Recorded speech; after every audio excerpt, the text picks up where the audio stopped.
हाँ दी भौणी थे तुमको सी रखले ना आम दी भौणी आ गुटे भाई आम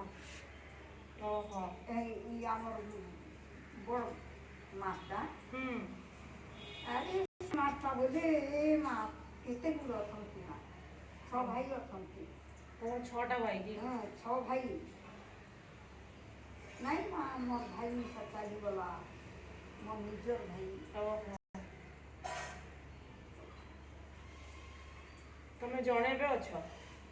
नहीं दी भौणी अच्छी आ गोटे पुणी कोठी काशीपुर रे की ओहो मौसी घर पुणी काशीपुर रे अछंती आ से निजे मात्र दुई भणी समान से फैमिली विषय सब किछ कहउछन माँ विषय बापा विषय भाई विषय आ भौणी कहल नहीं तो एमती से कहते शाग बाछुंट चलती कथबार्ता फैमिली विषय से आप सहित शेयर कर